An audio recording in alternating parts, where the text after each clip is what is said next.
Hi hello ನಮಸ್ತೆ ನನ್ನ ಪ್ರೀತಿಯೆಲ್ಲ ಡಿವೈನ್ ವೆಬ್ಸ್ಗೆ hope you all are doing great and awesome your life.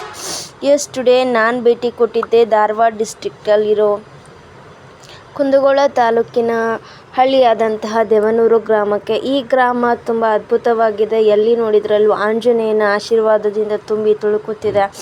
ಈ ಗ್ರಾಮವನ್ನು ನೋಡಿದಾಗ ನನಗೇನೋ ಒಂಥರ ಡಿವೈನ್ ವೈಬ್ ಅನ್ನಿಸ್ತು. ಯಾಕಂದರೆ ಎಲ್ಲಿ ನೋಡಿದ್ರಲ್ಲೂ ಆಂಜನೇಯನ ಆಶೀರ್ವಾದವೇ ಸಿಗುತ್ತೆ. ಇಲ್ಲಿಯ ಜನ ಏನೇ ಕೆಲಸಗಳನ್ನು ಮಾಡಬೇಕೆಂದ್ರೂ ಆಂಜನೇಯನ ಆಶೀರ್ವಾದವಿಲ್ಲದೆ ಆ ಕೆಲಸವನ್ನು ಮಾಡೋದೇ ಇಲ್ಲ. ಯಾಕಂದರೆ ಅವರು ಏನನ್ನಾದರೂ ಯಾವುದೇ ಶುಭ ಕೆಲಸಕ್ಕಾದರೂ ಕೈ ಹಾಕಬೇಕಂದ್ರೆ ಫಸ್ಟ್ ಹೋಗಿ ಆಂಜನೇಯನ ಕೇಳ್ಕೋತಾರೆ ಏನಾಗಬೇಕು ಅಂತ.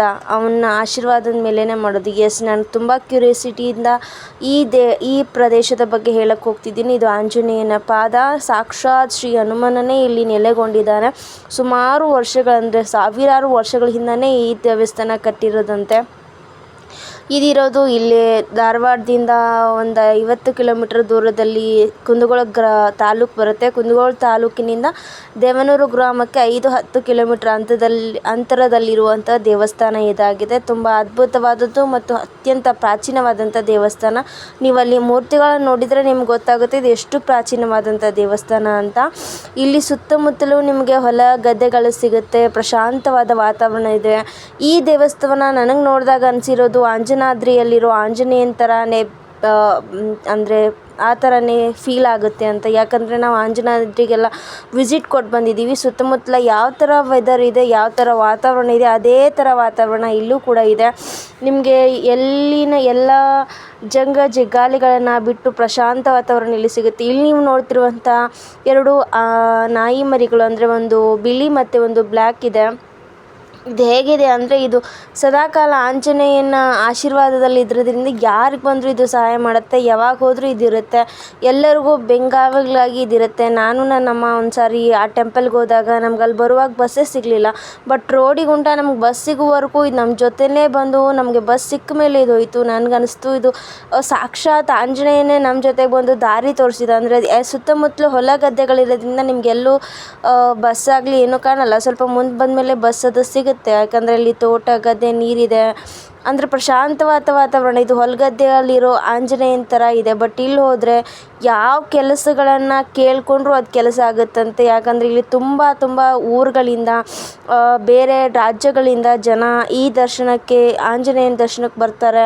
ಅಲ್ಲೇ ಇರ್ತಾರೆ. ಅವ್ನು ವರ ಕೊಡುವವರೆಗೂ ಹೋಗೋದಿಲ್ಲ. ಅವನು ವರ ಕೊಟ್ಟ ಮೇಲೇ ಬಿಟ್ಟು ಹೋಗೋದು ಅವನ ಸ್ಥಳನ. ಅವ್ನು ಕೇಳ್ಕೊತಾರೆ, ತಂದೆ ನಿನ್ನ ಸನ್ನಿಧಾನಕ್ಕೆ ಬಂದಿದ್ದೀವಿ, ನನಗೆ ಈ ಕೆಲಸ ಆಗಬೇಕು, ನೀನು ಆಗುತ್ತಂದರೆ ಬಲಗಡೆಯಿಂದ ವರ ಕೊಡು, ಇಲ್ಲ ಅಂದರೆ ಎಡಗಡೆಯಿಂದ, ಆ ಥರ ಕೇಳ್ಕೊತಾರೆ. ಅಂದರೆ ಅಲ್ಲಿ ಒಂದಿಷ್ಟು ಹೂಗಳನ್ನ ಏರಿಸ್ತಾರೆ. ನಾವು ಮಾಮೂಲಾಗಿ ಏರಿಸ್ತೀವಲ್ಲ ಆ ಥರ ಹೂಗಳನ್ನ ಆಂಜನೇಯಗೆ ಏರಿಸಲ್ಲ. ನೀವು ನೋಡ್ತಿರೋ ಆಂಜನೇಯ ಸಾಕ್ಷಾತ್ ಪರಮಾತ್ಮನೇ ಆಗಿದ್ದಾನೆ. ಅಲ್ಲಿ ಅವನು ಜೀವಂತವಾಗಿ ನೆಲೆ ನಿಂತಿದ್ದಾನೆ. ಅಂದರೆ ಯಾವುದೇ ಪ್ರದೇಶಕ್ಕೆ ಹೋದಾಗ ನಾವು ಏನನ್ನು ಕೇಳ್ಕೊಂಡಿರೋದಾದರೆ ಆ ಪ್ರದೇಶದ ಮಹಿಮೆ ಹೆಚ್ಚಾಗುತ್ತಂತೆ. ಈಗ ನೋಡ್ತಿರೋ ಆಂಜನೇಯ ಸಾಕ್ಷಾತ್ ಪರಮಾತ್ಮನಾಗಿದ್ದಾನೆ. ಸಜೀವ ಆಂಜನೇಯ ಆಗಿದ್ದಾನೆ. ಏನನ್ನ ಕೇಳಿಕೊಂಡ್ರೂ ಕೊಡ್ತಾನೆ. ಅವನಿಗೆ ಕೆಂಪು ಎಕ್ಕದ ಹೂಗಳನ್ನು ಏರಿಸ್ತಾರೆ. ಆ ಕೆಂಪು ಎಕ್ಕದ ಹೂಗಳಿಂದ ನಿಮ್ಮ ಕೋರಿಕೆಗಳನ್ನು ಅವನು ಆಗೋದಾದರೆ ಕೊಡ್ತಾನೆ. ಸೊ ಬಲಗಡೆಯಿಂದ ಕೊಡ್ತಾನೆ, ಅವನ ಬಲಭುಜದಿಂದ ಮತ್ತು ಅವನ ಹಣೆಕಟ್ಟಿನಿಂದ. ತುಂಬ ಚೆನ್ನಾಗಿ ಅಲಂಕಾರ ಕೂಡ ಮಾಡಿರ್ತಾರೆ. ತುಂಬ ಜನ ಇಲ್ಲಿ ಬರ್ತಾರೆ. ಮದುವೆ ಆಗದಿದ್ದವರು ಇಲ್ಲಿ ಹೋಗಿ ಕೇಳ್ಕೊಂಡ್ರೆ ಮದುವೆ ಆಗುತ್ತಂತೆ. ಮಕ್ಕಳಾಗಬೇಕನ್ನೋರ್ಗೆ ಇಲ್ಲಿ ಹೋಗಿ ಕೇಳ್ಕೊಂಡ್ರೆ ಮಕ್ಕಳ ಆಶೀರ್ವಾದ ಸಿಗುತ್ತಂತೆ. ಏನಾದರೂ ಹೊಸ ಕೆಲಸಗಳಲ್ಲಿ ಹೋಗಬೇಕಪ್ಪ, ನಿನ್ನ ಆಶೀರ್ವಾದ ನನ್ನ ಜೊತೆಗಿರಲಿ ಅಂತ ಸಾಕ್ಷಾತ್ ಆಂಜನೇಯನೇ ಜೊತೆ ಬಂದು ನಿಂತು ಸಹಾಯ ಮಾಡ್ತಾನಂತೆ. ಎಂತಹ ಕಷ್ಟಗಳಿದ್ರೂ ಬಗೆಹರಿಸ್ತಾನಂತೆ. ಇದನ್ನ ಆಚಾರ ಹೇಳಿದ್ದು ಕೇಳಿ.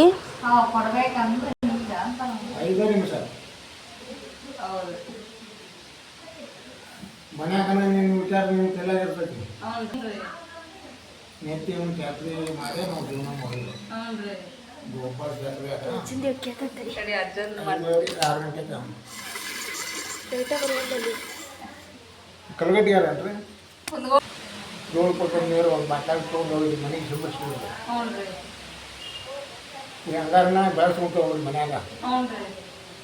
ಎಲ್ಲಿ ಓದಿದ್ರ ನೀರು ರೀ ಹ್ಞೂ ಒಂದು ಬಾಟ್ಲಿ ತೊಗೊಂಡು ಹೋಗ್ರಿ.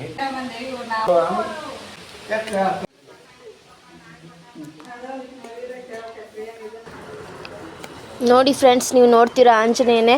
ಅಲ್ಲಿ ಏರಿಸಿರುವಂಥ ಹೂಗಳನ್ನ ನೀವು ಗಮನಿಸ್ತಿರ್ಬೋದು. ಅದು ಕೆಂಪದ ಎಕ್ಕದ ಹೂವಾಗಿದೆ. ಆ ಎಕ್ಕದ ಹೂವಿನಲ್ಲಿ ಅವನು ಆಶೀರ್ವಾದ ಮಾಡ್ತಾನೆ. ಅಲ್ಲಿ ತುಂಬ ಜನ ಬಂದು ಕೂತ್ಕೊಂಡು ಕೇಳ್ತಾರೆ ಅವ್ರ ಹರಕೆಗಳನ್ನು. ಆಂಜನೇಯ, ನಂದು ಈ ಕೆಲಸ ಆಗಬೇಕಾಗಿದೆ, ನಾನು ಇದು ಮಾಡಬೇಕಾಗಿದೆ, ಒಳ್ಳೇದಾಗುತ್ತಾ ಹೇಳು, ನಾನು ಇದು ಮಾಡಲಾ ಬೇಡವಾ ಹೇಳು ಅಂತ. ನೀವು ನೋಡ್ತಿರ್ಬೋದು ಅಲ್ಲಿ ಜನ ಕೂತಿದ್ದಾರಲ್ಲ, ಆ ಥರ ಕೂತ್ಕೊಂಡು ಅವ್ನ ಎದುರಿಗೆ ಕೇಳ್ಕೊತಾರೆ. ಯಾವ ಥರ ಕೇಳ್ತಾರಂದ್ರೆ, ಮನುಷ್ಯರನ್ನು ನಾವು ಹೇಗೆ ಕೇಳ್ತೀವಿ, ನನಗೆ ಸಜೆಷನ್ ಮಾಡು, ನಾನು ಇದು ಮಾಡಬೇಕು ಅಂದ್ಕೊಂಡಿದ್ದೀನಿ, ಹೆಂಗೆ ಆಗುತ್ತಿದು ಅಂತ, ಅದೇ ಥರ ಸಾಕ್ಷಾತ್ ಆಂಜನೇಯನ ಎದುರುಗಡೆ ಕೂತ್ಕೊಂಡು ಆಂಜನೇಯನೇ ಕೇಳುವುದು ಅಂದರೆ ಎಂಥ ಅದೃಷ್ಟ ಅಪ್ಪ ದೇವರೇ. ನನಗಂತೂ ಅನ್ನಿಸ್ತು, ನಿಜವಾಗ್ಲೂ ಆಂಜನೇಯ ಸ್ವಾಮಿಲಿ ಕೂತಿದ್ದಾರೆ, ಜನರ ಬೇಡಿಕೆಗಳನ್ನು ಈಡೇರಿಸ್ತಿದ್ದಾರೆ, ಅವ್ರ ಜೊತೆನೇ ಇದ್ದಾರೆ ಅಲ್ವಾ. ಎಷ್ಟು ಆಶ್ಚರ್ಯ ನೋಡಿ, ಸಾಕ್ಷಾತ್ ದೇವರು ಆಂಜನೇಯ ಪರಮಾತ್ಮನೇ ನಮ್ಮ ಜೊತೆ ಕೂತಿದ್ದಾನೆ, ನಮ್ಮ ಜೊತೆ ಮಾತಾಡ್ತಿದ್ದಾನೆ ಅಂದರೆ ಎಂತಹ ಸಂತಸದ ವಿಷಯ ಅಲ್ವಾ. ಅಲ್ಲಿ ತುಂಬ ಜನ ಬರ್ತಾರೆ, ಬೇರೆ ಬೇರೆ ಊರುಗಳಿಂದ, ಬೇರೆ ಬೇರೆ ರಾಜ್ಯಗಳಿಂದ, ಬೇರೆ ಬೇರೆ ಡಿಸ್ಟ್ರಿಕ್ಗಳಿಂದ ಬಂದು ಅವರಲ್ಲಿರೋ ಪ್ರಶ್ನೆನ ಆಂಜನೇಯನ ಹತ್ರ ಕೇಳ್ತಾರೆ. ಆಂಜನೇಯ ಸಾಕ್ಷಾತ್ ಆಂಜನೇಯನೇ ಅಲ್ಲಿ ನಿಂತ್ಕೊಂಡು ಅವ್ರಿಗೆ ಆಶೀರ್ವಾದ ಮಾಡ್ತಾನೆ ಹೂ ಕೊಡೋದ್ರ ಮುಖಾಂತರ. ಬೇರೆ ಕಡೆ ಎಲ್ಲ ನೀವು ನೋಡಿರುವ ಹಾಗೆ ಬೇರೆ ಬೇರೆ ಥರದ ಹೂ ಏರಿಸ್ತಾರೆ, ಬಟ್ ಇಲ್ಲಿ ಕೆಂಪು ಎಕ್ಕದ ಹೂವನ್ನು ಆ ಪ್ರಶ್ನೆ ಕೇಳುವಾಗ ಬಿಟ್ಟು ಬೇರೆ ಯಾವ ಹೂವನ್ನು ಏರಿಸೋದಿಲ್ಲ. ಹೊರಗಡೆ ಸಾಕ್ಷಾತ್ ಆಂಜನೇಯ ನಡೀತಾರಂತಾರೆ ರಾತ್ರಿ ಎಲ್ಲ. ಅಲ್ಲಿ ಇಟ್ಟಿರುವಂಥ ಪಾದರಕ್ಷೆಗಳನ್ನು ನೋಡ್ತಿರ್ಬೋದು ನೀವು. ಅದು ಸಾಕ್ಷಾತ್ ಆಂಜನೇಯ ಹಾಕುವಂಥ ಪಾದರಕ್ಷೆ ಆಗಿದೆ. ಅವ್ರು ರಾತ್ರಿ ಬಂದು ಎಲ್ಲ ಇಲ್ಲಿ ತಿರುಗ್ತಾರಂತೆ. ಅಲ್ಲಿ ಎಷ್ಟೋ ಪಾದರಕ್ಷೆನ ತೆಗೆದಿಟ್ಟಿದ್ದಾರೆ. ಮನುಷ್ಯ ಹೇಗೆ ಮೆಟ್ಟಿ ಹಳೇದಾಗಿರುತ್ತೋ ಅದೇ ಥರ ಆ ಪಾದರಕ್ಷೆಗಳು ಕೂಡ ಮೆಟ್ಟಿ ಹಳೇದಾಗಿದೆ. ಮತ್ತು ಅವ್ರ ಹತ್ರ ಅದೇನೋ ಒಂದು ಹೇಳಿದರು, ಅದಿದೆ, ಕಳ್ಳು ಕಾಕರು ಬಂದರೆ ಅದನ್ನ ತಿರುಗಿಸಿದ್ರೆ ಅವ್ರು ಸಿಕ್ಕಿ ಬೀಳ್ತಾರಂತೆ. ಆ ಪ್ರದೇಶ ಎಷ್ಟು ಪ್ರಶಾಂತವಾಗಿದೆ, ಎಷ್ಟು ಡಿವೈನ್ ವೈಬಿಂದ ಕೂಡಿದೆ ಅಂತಂದರೆ ಅಲ್ಲಿ ಹೋಗೋರಿಗೆಲ್ಲ ಫೀಲ್ ಆಗುತ್ತೆ, ಓ ಗಾಡ್, ಇವತ್ತು ನನಗೆ ಆಂಜನೇಯ ಬ್ಲೆಸ್ ಮಾಡಿಬಿಟ್ರು, ಸಾಕ್ಷಾತ್ ಪರಮಾತ್ಮನೇ ನನ್ನ ಜೊತೆ ಇದ್ದಾರೆ ಅಂತ. ಯಾವಾಗ ನಮ್ಮ ಹತ್ರ ಡಿವೈನ್ ವೈಬ್ಸ್ ಇರುತ್ತೆ ಮತ್ತು ಮನುಷ್ಯ ಪರಿಶುದ್ಧವಾಗಿರುತ್ತೆ, ನಾವು ಕೇಳ್ಕೊಂಡಿದ್ದೆಲ್ಲ ಆಗುತ್ತೆ. ಯಾಕಂದರೆ ನಮ್ಮ ಮನಸ್ಸಲ್ಲಿರೋದು ಎಲ್ಲರೂ ಒಳ್ಳೆಯದಾಗಲಿ ಅನ್ನುವಂಥ ಮನೋಭಾವ ಹೊರತು ಕೆಟ್ಟದಾಗಲಿ ಅನ್ನೋದಲ್ಲ. ನಾವು ಯಾವಾಗ ಪರಿಶುದ್ಧವಾಗಿರ್ತೀವಿ, ಪರಿಶುದ್ಧವಾದ ಮನಸ್ಸಿನಿಂದ ಇರ್ತೀವಿ, ಎಲ್ಲರಿಗೂ ಒಳ್ಳೆಯದೇ ಆಗಲಿ ಅಂತ ಕೇಳ್ಕೊತೀವಿ, ಸಾಕ್ಷಾತ್ ದೇವರೇ ನಮ್ಮ ಜೊತೆ ಬಂದು ನಿಲ್ತಾರೆ ಅನ್ನೋಕ್ಕೆ ಇದು ಒಂದು ಉದಾಹರಣೆ. ಯಾಕಂದರೆ ಅಲ್ಲಿ ನೀವು ನೋಡ್ತಿರ್ಬೋದು ಎಷ್ಟು ಮುಗ್ಧ ಮನಸ್ಸಿನಿಂದ ಜನ ಕೇಳ್ಕೊತಾರೆ ದೇವ್ರ ಹತ್ರ. ಅಂದರೆ ಅವ್ರಿಗೆ ಗೊತ್ತು ಆಂಜನೇಯ ಸ್ವಾಮಿ ಸದಾಕಾಲ ಅವ್ರ ಜೊತೆನೇ ಇದ್ದಾನೆ ಅನ್ನೋ ಫೀಲಿಂಗಲ್ಲ ಅಲ್ಲಿರುತ್ತೆ.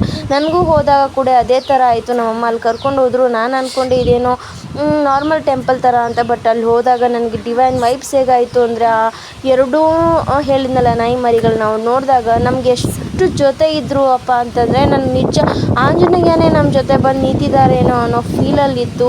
ಅಲ್ಲಿ ಹೋದ ತಕ್ಷಣ ನಮಗೆ ಆಂಜನೇಯನ ದರ್ಶನ ಆಯಿತು, ಅವರ ಪ್ರಸಾದ ಆಯಿತು, ಎಲ್ಲನೂ ಒಳ್ಳೆಯದು. ನಿಮ್ಗೆ ಯಾರಿಗಾದ್ರೂ ಏನಾದರೂ ಕಷ್ಟ ಇದ್ದರೆ ಆಂಜನೇಯನ ಪ್ರಸಾದ ನಿಮ್ಗೆ ಸಿಗಬೇಕು, ನಿಮ್ಮ ಕೆಲಸಗಳಲ್ಲಿ ಯಶಸ್ಸು ಸಿಗಬೇಕು, ನೀವು ಅಂದ್ಕೊಂಡಿದ್ದೆಲ್ಲ ಆಗಬೇಕು, ನಿಮ್ಮ ಜೀವನದಲ್ಲೂ ನೀವು ಏಳಿಗೆ ಕಾಣಬೇಕು, ಹಂತಕ್ಕೆ ಬೆಳಿಬೇಕು, ಕಷ್ಟಗಳ ಮುಕ್ತಾಯ ಆಗಬೇಕು, ಕೆಟ್ಟ ಜನರಿಂದ ಮುಕ್ತಿ ಸಿಗಬೇಕು. ಶ್ರೀಹರಿ ಆಂಜನೇಯ ಸದಾಕಾಲ ವಾಯುಪುತ್ರ ನಮ್ಮ ಜೊತೇಲಿ ಇರಬೇಕು ಅಂದರೆ ಪ್ಲೀಸ್ ದಯಮಾಡಿ ಈ ದೇವಸ್ಥಾನಕ್ಕೆ ಭೇಟಿ ಕೊಡಿ. ಇದಿರೋದು ತುಂಬ ಸಮೀಪದಲ್ಲಿ. ಯಾರಾದರೂ ಅದು ಧಾರವಾಡ ಸಮೀಪ, ಕಲ್ಲಘಟಗಿ ಅಥವಾ ನವಲಗುಂದ, ಹಾವೇರಿ, ಈ ಕಡೆ ರಾಣೆಬೆನ್ನೂರು ಕಡೆ ಇರೋರಿಗೆಲ್ಲರಿಗೂ ಬಸ್ಸು ಮತ್ತು ಟ್ರೈನ್ಗಳ ಅನುಕೂಲ ಇದೆ. ಅವ್ರು ಡೈರೆಕ್ಟಾಗಿ ಧಾರವಾಡದಿಂದ ಕುಂದಗೋಳಕ್ಕೆ ಬರ್ಬೋದು, ಕುಂದಗೋಳದಿಂದ ಅಥವಾ ಹುಬ್ಳಿಯಿಂದನೂ ನಿಮ್ಗೆ ಡೈರೆಕ್ಟ್ ದೇವನೂರು ಅಂತ ಬಸ್ ಸಿಗುತ್ತೆ. ಅದು ಹೊಸೂರು ಬಸ್ ಸ್ಟ್ಯಾಂಡಲ್ಲಿರುತ್ತೆ. ಅಲ್ಲಿಂದ ಬಂದು ಇಲ್ಲಿಗೆ ದರ್ಶನ ಕೊಟ್ಟು ನಿಮ್ಮ ಮನಸ್ಸಲ್ಲಿರೋದನ್ನ ಕೇಳ್ಕೊಂಡು ನಿಮ್ಗೆ 1-2 ದಿನದಲ್ಲೇ ನಿಮ್ಗೆ ಅನಿಸುತ್ತೆ, ಓ ಮೈ ಗಾಡ್, ಆಂಜನೇಯ ಬ್ಲೆಸ್ ಮಾಡಿದರು, ನಿಜವಾಗ್ಲೂ ಆಂಜನೇಯ ಇಲ್ಲಿದ್ದಾರೆ ಅಂತ ನಿಮ್ಗೆ ಗೊತ್ತಾಗುತ್ತೆ. ಯಾಕಂದರೆ ಅಲ್ಲಿ ಬರೋರು ಎಲ್ಲ ಜನ ಹೇಳೋದೇ, ನೋಡಿ ನಾನು ಮಹಾರಾಷ್ಟ್ರದಿಂದ ಬಂದಿದ್ದೀನಿ, ನಾನು ಬೆಂಗಳೂರಿಂದ ಬಂದಿದ್ದೀನಿ, ನಾನು ಶಿಗ್ಗಾವಿಯಿಂದ ಬಂದಿದ್ದೀನಿ, ನಾನು ಹಾವೇರಿಯಿಂದ ಬಂದಿದ್ದೀನಿ ಅಂತ ಎಷ್ಟೋ ಜನ ಅಲ್ಲಿ ಹೇಳ್ತಿದ್ರು. ನನಗೆ ಅವಾಗಲೂ ಅನ್ನಿಸ್ತು, ಓ ಮೈ ಗಾಡ್, ಇದು ನಿಜವಾಗ್ಲೂ ಆಸಮ್ ಆದ ಟೆಂಪಲ್ ಆಗಿದೆ. ಯಾಕಂದರೆ ಅಲ್ಲಿ ಹೇಳ್ತಾರೆ, ಆಂಜನೇಯ ದೇವರು ವರ ಕೊಡುವವರೆಗೂ ನಾವು ಹೋಗೋದಿಲ್ಲ ರೀ. ಅವ್ರು ಹೇಳ್ತಾರೆ ನಮಗೆ, ಈ ದಿನ ಬನ್ನಿ, ಈ ದಿನ ಹೋಗಿ ಅಂತ. ಅದೇ ಥರ ನಾವು ಮಾಡ್ತೀವಿ ಅಂತ. ಮತ್ತು ಅಲ್ಲಿ ಎಷ್ಟೋ ಜನ ಕೂಡ ವಸ್ತಿ ಇದ್ದರು ಅಂದರೆ ಅಷ್ಟು ಕೇಳಿ ಇವ್ರು ಹೇಳೋದು. ಅತಿ ಉತ್ತಮವಾಗಿ ಬೆಳೆಯತಕ್ಕಂಥ ಶ್ರೀ ಮಾರುತಿ ದೇವಸ್ಥಾನ ಅದ್ಭುತವಾಗಿ ನಡೀತಾ ಹೋಗ್ತಾ ಇದೆ. ಈ ಗ್ರಾಮದ ದೇವಸ್ಥಾನದಲ್ಲಿ ಅನೇಕರ ಕಷ್ಟ ಕಾರ್ಪಣ್ಯಗಳನ್ನು ಬಗೆಹರಿಸುವಂಥ ಕೆಲಸ ಗ್ರಾಮದ ಹನುಮಂತ ದೇವರು ಮಾಡ್ತಾನೆ. ಅನೇಕ ಭಕ್ತರು ದೇವಭೂತಗಳನ್ನು ಬಂದು ಇಲ್ಲಿ ಕುಂತ್ಕೊಂಡು ಅವ್ರಿಗೆಲ್ಲ ಎಲ್ಲ ಇದು ಮಾಡಿ ಕಳಿಸ್ತಾನೆ, ಅನುಕೂಲಗಳನ್ನು ಮಾಡಿ ಕಳಿಸ್ತಾನೆ. ಆಮೇಲೆ ಇಲ್ಲಿರುವಂಥ ದೇವಸ್ಥಾನದ ಹೂಗಳು ಅಕ್ಕಾವು, ಪ್ರಶ್ನೆಗಳು ಅಕ್ಕಾವು. ಅವು ಒಂದೊಂದು ಹೂವಿನಲ್ಲಿ ಒಂದೊಂದು ಥರ ಶಕ್ತಿಯನ್ನು ಹೊಂದಿರುವಂಥ ಹೂವಿದಾವೆ. ಇಲ್ಲಿ ಎಲ್ಲ ಜಿಲ್ಲಾವರು ಎಲ್ಲ ಭಕ್ತಾದಿಗಳು ಬಂದು ಇಲ್ಲಿ ಹೋಗ್ತಾರೆ. ಆಮೇಲೆ ಇನ್ನೂ ಅನೇಕ ಶಕ್ತಿಗಳು ಕೂಡ ಇಲ್ಲಿ ಅದಾವೆ. ಆಮೇಲೆ ಇಲ್ಲಿರುವಂಥ ಪಾದರಕ್ಷೆಗಳು ಕೂಡ ಭಾಳ ಶಕ್ತಿಯನ್ನು ಹೊಂದಿರುವಂಥವು. ಅವನ್ನ ಮೈ ಮೇಲೆ ಬಡ್ಕೊಂಡ್ರೆ ಅನೇಕ ದುಷ್ಟ ಶಕ್ತಿ ಕೂಡ ಹೊಕ್ಕವು. ಆಮೇಲಿಂದ ಇಲ್ಲಿ ಸಾವಿರಾರು ಭಕ್ತರು ಕೂಡ ಬರ್ತಾರೆ. ಇಲ್ಲೇ ಬಂದು ತಮ್ಮ ಏನೋ ಇದ್ರೂ ಇಲ್ಲಿ ಕಳೆಯುವಂಥ ಶಕ್ತಿ ಐತಿ. ಅದನ್ನು ಮಕ್ಕಳ ಫಲವನ್ನು ಕೂಡ ಇಲ್ಲೇ ಕೊಡ್ತಾನವ ಮಾರುತಿ ದೇವಸ್ಥಾನದ ಒಳಗೆ. ಬೇಡ್ಕೊಂಡು ಏನು ಮಾಡಿದ್ರೆ ತೊಟ್ಟಲನ್ನ ಪೂಜೆ ಮಾಡಿ ಕಳಿಸಿದರೆ ಅದು ಕೂಡ. ಎಸ್ ಫ್ರೆಂಡ್ಸ್, ನಿಮ್ಗೇನಾದರೂ ಸಮಸ್ಯೆ